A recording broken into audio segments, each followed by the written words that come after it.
Good day, ladies and gentlemen. My name is VIJAY MOONESSAR.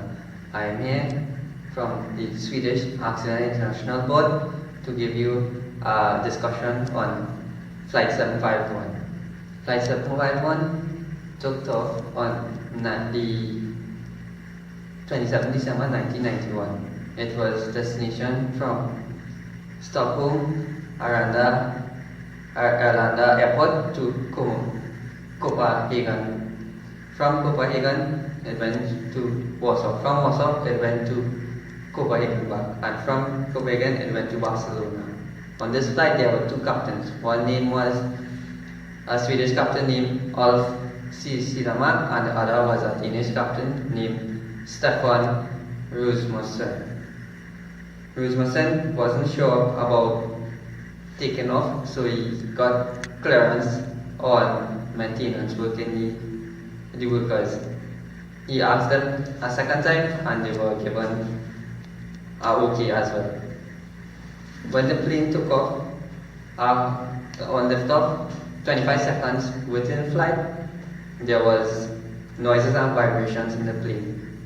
After a while, the pilots realized that the noise and vibration was coming from the right engine. Then they decided to slow down the plane using the thrusters, but they realized when the thrusters speed up, when they slowed it down, that confused them. Then they realized smoke started to come in the cabins.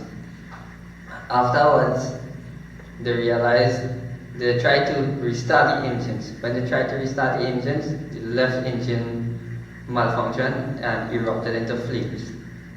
After it erupted into flames, they tried to extinguish the fire.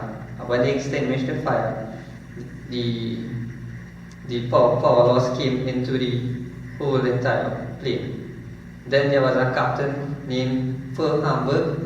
He came to assist them. He told them the only way to restart the power in the plane is by using the auxiliary unit. When he used the auxiliary unit, it was successful, but it only brought power to the cabin and some instruments on the instrument panel.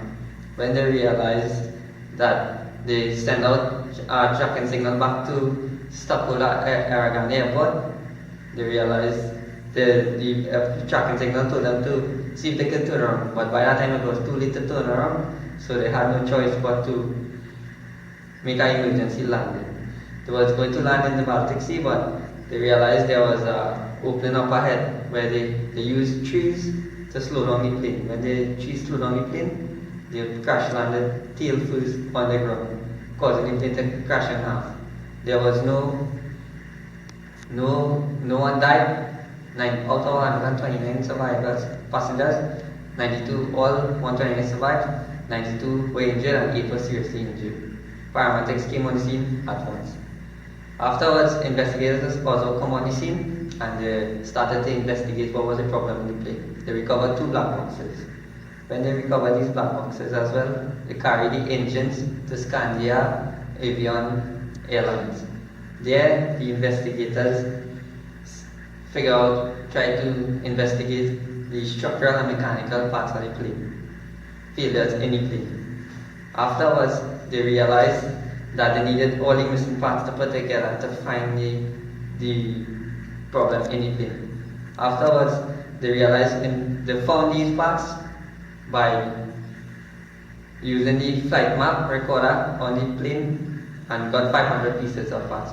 Afterwards, when they put it together, they did more further investigation and they realized the titanium blades were damaged. They wanted to know why these blades were damaged because the only way it can be damaged is at very high temperatures or high pressures. Afterwards, they realized it was concluded that ice had damaged these blades.